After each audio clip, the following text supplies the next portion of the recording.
I have great pleasure in welcoming His Excellency Narendra Modi, Prime Minister of the Republic of India. I invite him to address the General Assembly. नमस्कार साथियों, Good morning, friends. His Excellency Abdulla Shahid जी His Excellency Mr. Abdullah आपको Shahid. अध्यक्ष पद संभालने की First of all, I would like to हार्दिक बधाई। warmly congratulate you on आपका अध्यक्ष assuming बनना the office of President of the सभी UNGA. विकासशील देशों Your becoming president और is a विशेषकर matter of pride for all developing small countries island developing and states के in लिए particular for small बहुत island गौरव की developing बात है। states. अध्यक्ष महोदय, Mr. President, गत 1.5 वर्ष से for the last 1.5 years, पूरा विश्व the world 100 साल has में been आई grappling सबसे with बड़ी the worst pandemic महामारी का it has सामना seen कर in रहा 100 years. ऐसी भयंकर महामारी में I pay tribute जीवन to गंवाने all वाले those who have lost their lives सभी लोगों in को the deadly corona मैं pandemic, श्रद्धांजलि देता हूं और and परिवारों I के साथ express my condolences संवेदनाएं व्यक्त to करता their हूं। families. अध्यक्ष महोदय, मैं उस देश का प्रतिनिधित्व कर रहा हूं जिसे मदर ऑफ डेमोक्रेसी का गौरव हासिल है। लोकतंत्र की हमारी हजारों वर्षों की महान परंपरा रही है। इस 15 अगस्त को भारत ने अपनी आजादी के 75वें साल में प्रवेश किया है। हमारी विविधता हमारे सशक्त लोकतंत्र की पहचान है। एक ऐसा देश जिसमें दर्जनों भाषाएं हैं, सैकड़ों बोलियां हैं, अलग अलग रहन सहन खान-पान है। ये वाइब्रेंट डेमोक्रेसी का बेहतरीन उदाहरण है। ये भारत के लोकतंत्र की ताकत है कि एक छोटा बच्चा जो कभी एक रेलवे स्टेशन के टी स्टॉल पर अपने पिता की मदद करता था, वो आज चौथी बार भारत के प्रधानमंत्री के तौर पर यूएनजीए को संबोधित कर रहा है।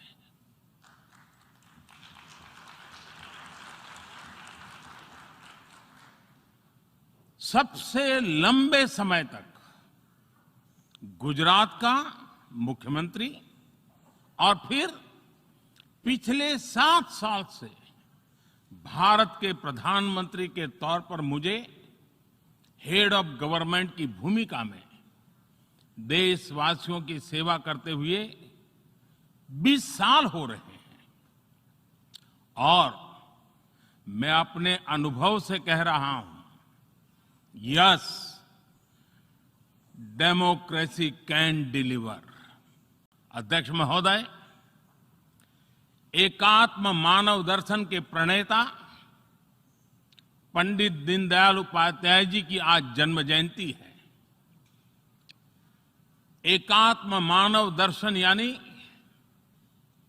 इंटीग्रल ह्यूमनिज्म, अर्थात स्व से समष्टि तक विकास और विस्तार की सहयात्रा। Expansion of the self, moving from individual to the society, the nation and entire humanity. और ये चिंतन अंत्योदय को समर्पित है। अंत्योदय को आज की परिभाषा में where no one is left behind कहा जाता है। इसी भावना के साथ भारत आज इंटीग्रेटेड, इक्विटेबल डेवलपमेंट की राह पर आगे बढ़ रहा है। विकास सर्वसमावेशी हो, सर्वस्पर्शी हो, सर्वव्यापी हो, सर्वपोषक हो, यही हमारी प्राथमिकता है। बीते 7 वर्षों में भारत में 43 करोड़ से ज्यादा लोगों को बैंकिंग व्यवस्था से जोड़ा गया है, जो अब तक इससे वंचित थे।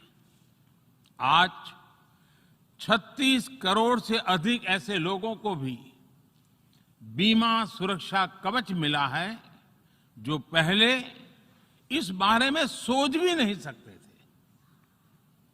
50 करोड़ से ज्यादा लोगों को मुफ्त इलाज की सुविधा देकर भारत ने उन्हें क्वालिटी हेल्थ सर्विस से जोड़ा है।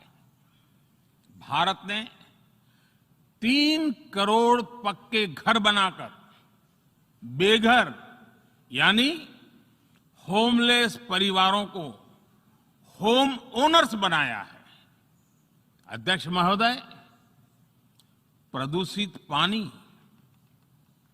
भारत ही नहीं, पूरे विश्व और खासकर गरीब और विकासशील देशों की बहुत बड़ी समस्या है। भारत में इस चुनौती से निपटने के लिए हम 17 करोड़ से अधिक घरों तक पाइप से साफ पानी पहुंचाने का बहुत बड़ा अभियान चला रहे हैं। विश्व की बड़ी बड़ी संस्थाओं ने ये माना है कि किसी भी देश के विकास के लिए वहां के नागरिकों के पास जमीन और घर के प्रॉपर्टी राइट्स यानी ओनरशिप का रिकॉर्ड होना बहुत जरूरी है। दुनिया के बड़े बड़े देशों में बड़ी संख्या में ऐसे लोग हैं जिनके पास जमीनों और घरों के प्रॉपर्टी राइट्स नहीं है। आज हम भारत के 6 लाख से अधिक गांवों में ड्रोन से मैपिंग कराकर करोड़ों लोगों को उनके घर और जमीन का डिजिटल रिकॉर्ड देने में जुटे हैं। ये डिजिटल रिकॉर्ड प्रॉपर्टी पर विवाद कम करने के साथ ही access to credit, bank loan तक लोगों की पहुंच बढ़ा रहा है। अध्यक्ष महोदय, आज विश्व का हर 6ठा व्यक्ति भारतीय है। जब भारतीयों की प्रगति होती है तो विश्व के विकास को भी गति मिलती है। When India grows, the world grows. When India reforms, the world transforms. Bharat में हो रहे साइंस और टेक्नोलॉजी आधारित इनोवेशंस विश्व की बहुत मदद कर सकते हैं। हमारे टेक सॉल्यूशंस का स्केल और उनकी कम लागत दोनों अतुलनीय है। हमारे यूनिफाइड पेमेंट इंटरफेस यूपीआई आज भारत में हर महीने 350 करोड़ से ज्यादा ट्रांजैक्शन हो रहे हैं। भारत का वैक्सीन डिलीवरी प्लेटफॉर्म कोविन एक ही दिन में करोड़ों वैक्सीन डोज लगाने के लिए डिजिटल सपोर्ट दे रहा है। अध्यक्ष महोदय, सेवा परमो धर्मः, सेवा परमो धर्मः को जीने वाला भारत सीमित संसाधनों के बावजूद भी वैक्सीनेशन डेवलपमेंट और मैन्युफैक्चरिंग में जी जान से जुटा है। मैं यूएनजीए को ये जानकारी देना चाहता हूं कि भारत ने दुनिया की पहली डीएनए वैक्सीन विकसित कर ली है, जिसे 12 साल की आयु से ज्यादा के सभी लोगों को लगाया जा सकता है। एक और mRNA वैक्सीन अपने डेवलपमेंट के आखिरी चरण में है। भारत के वैज्ञानिक कोरोना की एक नेजल वैक्सीन के निर्माण में भी जुटे हैं। मानवता के प्रति अपने दायित्व को समझते हुए भारत ने एक बार फिर दुनिया के जरूरतमंदों को वैक्सीन देनी शुरू कर दी है।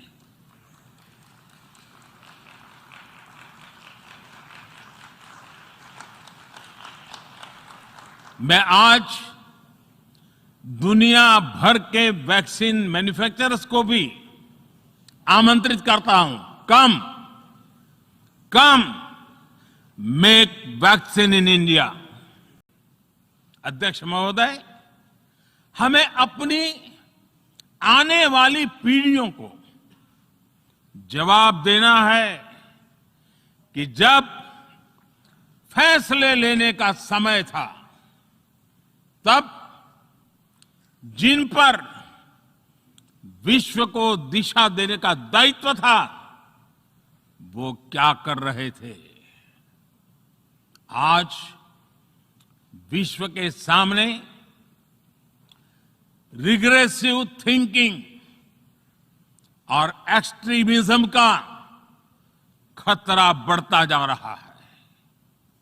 इन परिस्थितियों में पूरे विश्व को साइंस बेस्ड रैशनल और प्रोग्रेसिव थिंकिंग को विकास का आधार बनाना ही होगा। साइंस बेस्ड अप्रोच को मजबूत करने के लिए भारत एक्सपीरियंस बेस्ड लर्निंग को बढ़ावा दे रहा है। हमारे यहां स्कूलों में हजारों अटल टिंकरिंग लैब्स खोली गई हैं, इंक्यूबेटर्स बने हैं और एक मजबूत स्टार्टअप इकोसिस्टम विकसित हुआ है। अपनी आजादी के 75 वर्ष के उपलक्ष्य में जब हम आजादी का अमृत महोत्सव मना रहे हैं, भारत 75 ऐसे सैटेलाइट्स को अंतरिक्ष में भेजने वाला है जो भारतीय विद्यार्थी स्कूल कॉलेजों में बना रहे हैं। अध्यक्ष जी, दूसरी ओर रिग्रेसिव थिंकिंग के साथ जो देश आतंकवाद का पॉलिटिकल टूल के रूप में इस्तेमाल कर रहे हैं, उन्हें ये समझना होगा कि आतंकवाद उनके लिए भी उतना ही बड़ा खतरा है। ये सुनिश्चित किया जाना बहुत जरूरी है कि अफगानिस्तान की धरती का इस्तेमाल आतंकवाद फैलाने और आतंकी हमलों के लिए न हो। हमें इस बात के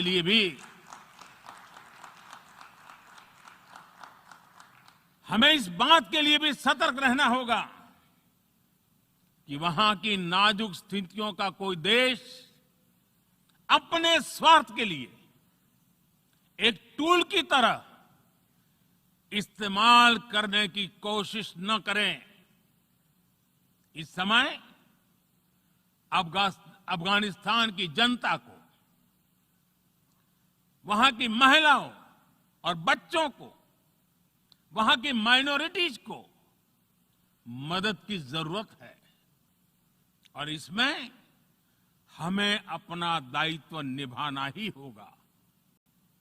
अध्यक्ष महोदय, भारत के महान कूटनीतिज्ञ आचार्य चाणक्य ने सदियों पहले कहा था, कालातिक्रमणात् कालातिक्रमणात् काल एव फलम पिबति। जब सही समय पर सही कार्य नहीं किया जाता तो समय ही उस कार्य की सफलता को समाप्त कर देता है। संयुक्त राष्ट्र को खुद को प्रासंगिक बनाए रखना है तो उसे अपनी इफेक्टिवनेस को सुधारना होगा, रिलायबिलिटी को बढ़ाना होगा। यूएन पर आज कई तरह के सवाल खड़े हो रहे हैं। इन सवाल को हमने क्लाइमेट क्राइसिस में देखा है, कोविड के दौरान देखा है, दुनिया के कई हिस्सों में चल रही प्रॉक्सी वॉर, आतंकवाद और अभी अफगानिस्तान के संकट ने इन सवालों को और गहरा कर दिया है। कोविड के ओरिजिन के संदर्भ में और ease of doing business ranking को लेकर वैश्विक गवर्नेंस से जुड़ी संस्थाओं ने दशकों के परिश्रम से बनी अपनी विश्वसनीयता को नुकसान पहुंचाया है। ये आवश्यक है कि हम यूएन को ग्लोबल ऑर्डर, ग्लोबल लॉज और ग्लोबल वैल्यूज के संरक्षण के लिए निरंतर सुदृढ़ करें। मैं नोबेल पुरस्कार विजेता गुरुदेव रविंद्रनाथ टैगोर जी के शब्दों के साथ अपनी बात समाप्त कर रहा हूं। शुभो कर्मोपोथे, शुभो कर्मोपोथे, धोरो निर्भयोगान, सौब दुर्बल सौन्योष होक अवसान। अर्थात अपने शुभ कर्म पथ पर निर्भीक होकर आगे बढ़ो, सभी दुर्बलताएं और शंकाएं समाप्त हो। ये संदेश आज के संदर्भ में संयुक्त राष्ट्र के लिए जितना प्रासंगिक है उतना ही हर जिम्मेदार देश के लिए भी उतना ही प्रासंगिक है। मुझे विश्वास है हम सबका प्रयास विश्व में शांति और सौहार्द बढ़ाएगा, विश्व को स्वस्थ, सुरक्षित और समृद्ध बनाएगा।